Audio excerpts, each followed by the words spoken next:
today's video, we are joined once again by Maria from Approach Z. Hello from across the pond. Hello. I mean, she is basically a channel regular. I mean, the only other person who has featured more on this channel is me. I have a guest room on the channel.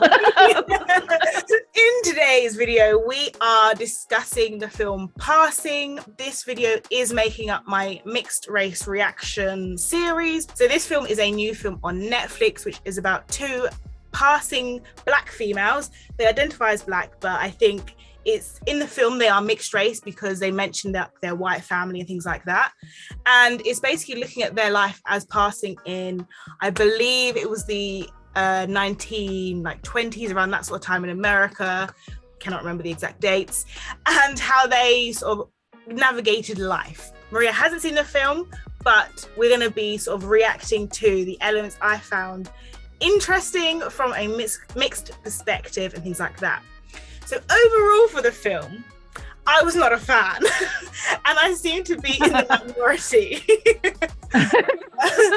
So I've read I've read reviews, and I've seen on Google it has quite high ratings. For example, The Guardian, which is like a newspaper over here, which reacts to a lot of films and stuff, loved it. They thought it was so out of the box, so new age, so this and that. Start with the good and then we can go on to the bad.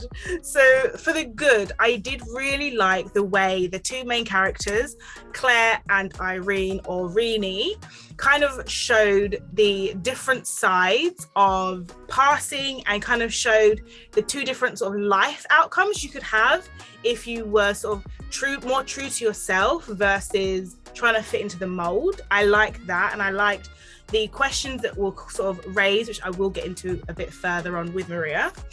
I didn't like the casting choices because these were meant to be passing women. Let's be honest, they're not passing. I don't think anyone could confuse them for their race. So I didn't like that. So I really wanted to like the way it was filmed, so the black and white, the ratio aspect, all of that was quite cool and very cinematic. But for me, the film left me really cold because I wish they'd gone further and really shown us the benefits of passing. So now this is where I'm going to kind of bring Maria in, because so in the film we see Claire, who is living as white, and she has a white husband who's hella racist, and she's living her white woman fantasy. And then Irene / Rini, and she has a Black husband, she has 2 Black children, and she only seems to pass when she's in the white side of town.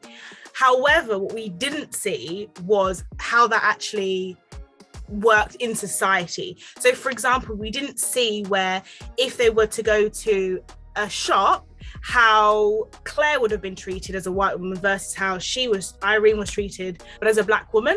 It mainly focused on their feelings. And okay, feelings are all good and well, but I wanted to see the actual lived experience of these women, if that makes sense. So yeah, that was probably why I didn't like it as well. So I'm looking at a picture. So we have Ruth Negga and Tessa Thompson. Mm-hmm. Now, just a little disclaimer. I know that Ruth Negga is half Irish, half Ethiopian from Ireland.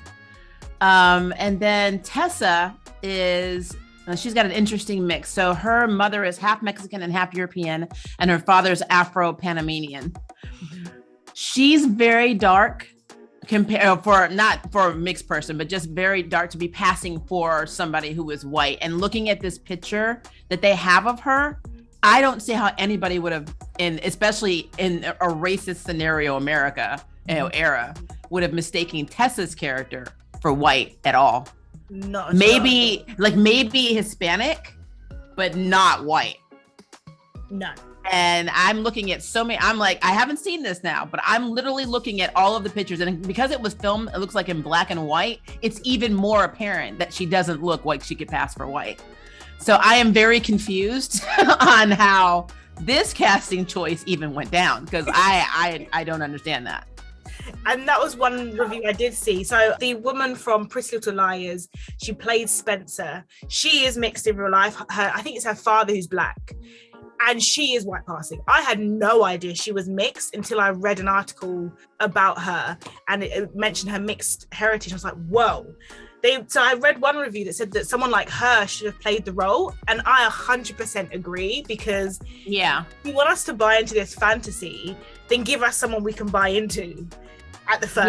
I'm telling you right now, as an actor, I am not suspending my disbelief on this at all, because Ruth Negga, I already know that they did something to lighten her skin. They used a lot of lighter makeup on her. And if you put her in black and white, for the most part, she can probably get away with it in some crowds as being white passing. Tessa Thompson, there is no way. There's just no way I'm buying that. I'm sorry. If you put her in, especially as somebody who lives in the South, even today, if she were to walk around and say that she was white, they were like, where? There's no way I'm buying that. So I don't understand why she was cast in this role either. There are a lot of, mixed actresses out there that could have done this role.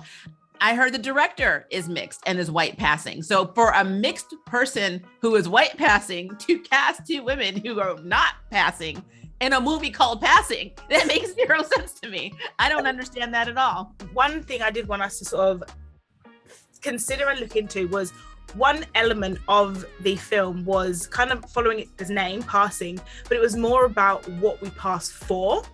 And there was this sort of reoccurring theme of, although Claire is the character who is passing fully and is white in the film, actually it was Irene who's the one who's trying to pass. And that was interesting, because there's this idea she was trying to pass as black when she wasn't fully buying into that.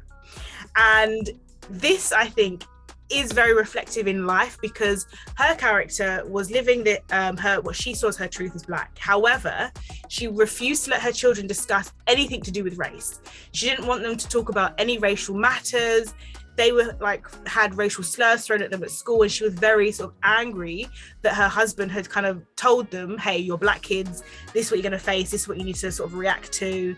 And she had a black maid, and she, in all intents and purposes, was living like Claire, who was passing as white, but she was trying to do the same but pass as black. So I was interested to sort of see your perspective. Well, what's interesting is we shouldn't, and this just goes back to what we've been talking about in every video. Mixed people should never feel pressure to pick a side and pass in the first place. Mm-hmm. So there's that. And I guess it is a problem for people, because everyone has to be put in a box or has to have a label. And if you don't have that, then you're not valid. It's like when you don't take a picture on Instagram or post on Facebook, obviously the event didn't happen. It's such a weird world we live in. But for me, just looking at the time period, I don't know if it's the 50s, the 40s, America has always been racist. I mean, it's just what it is. I mean, even now, nothing has changed. People are just more in the closet, which is kind of funny if you think about that terminology. But I don't know. I just feel like with Tessa's character, her having that mentality, what I don't like about it, which honestly, it is true in some cases, is that it makes it seem like every mixed person hates being black. That's the stereotype. That is what we get. It's like, if you say you're mixed, you're ashamed of your blackness. Or if you're mixed with something else and you say you're mixed, you're ashamed of being half Asian, you're ashamed of being half Latina, blah, blah, blah. It is such a weird thing that we go through. Mm-hmm. But at the same time, with Tessa's character in general, if she had been a black woman, just completely black trying to pass, it would have made more sense. Because if you look at Imitation of Life, a movie that my friends love, a movie that has haunted me because I used to get picked on because of the character choice of this woman who wasn't even a mixed character. She was a black character who was passing as white. Mm-hmm. She was not mixed, but for some reason that came to me in school, and then I got all the jokes. If it had been a situation like that, then I would be like, okay, passing, I get it. This is what they're trying to do. Be proud of what you are, blah, blah, blah. But when you have mixed people and you put them in the same position as somebody who is a monoracial, who's ashamed of being their, ethnicity, that does not track well with me. It actually, kind of ticks me off. It's one of the reasons I didn't want to watch this movie, because I knew I would be in my feelings at some point on this, because I am so tired of people writing mixed content, but writing it in such a derogative or negative way. where it makes us feel like we have a reason to be ashamed. And, you know, I identify with everything that I am, and I'm never going to stop. And I don't really care. I hate to say this, but I've lost the ability to give a crap what other people think. I just don't. I really don't. You don't define my life. You don't pay my rent. You don't pay my bills. You do nothing for me in life. So I don't care. Your opinion is like a butthole. We all have them. Use yours wisely. That's how I feel about that. And I think also for me, it's like being obviously I'm speaking from personal perspective here, but being mixed race, and you know, people often make the joke of like, oh, maturing is blah blah blah.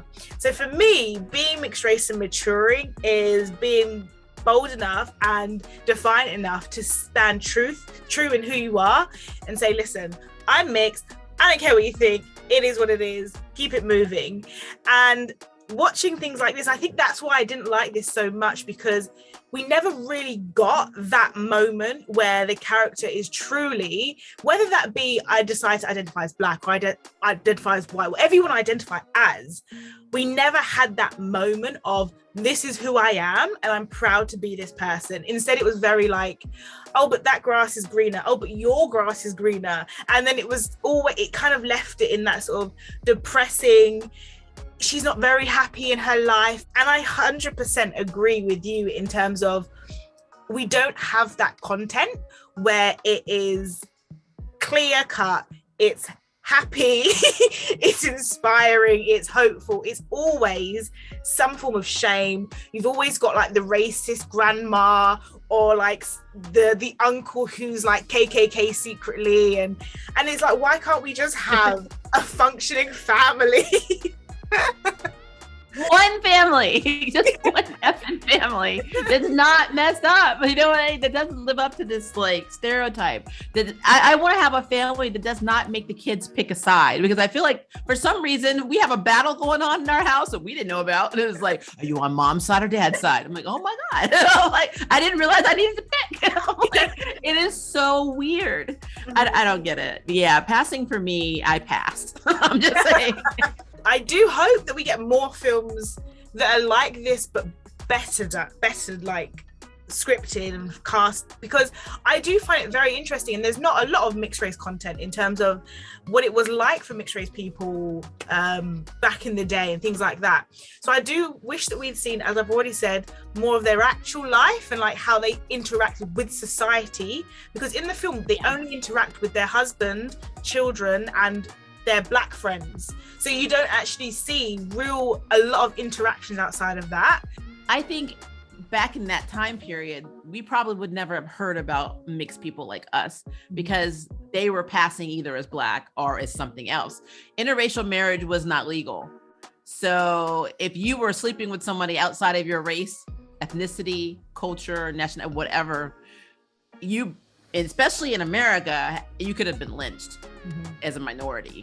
And there's not a black man that has not faced that sort of unfortunate and tragic and really effed up, scenario from even looking at a white woman. So, I mean, having a mixed baby, that was not going to happen. So if that was something that happened, it was normally, I hate to say, the other way around, a white man probably raping a black woman and creating a child, and then that child basically passing, or maybe the child was dark enough to pass for black and you just didn't know the child was mixed.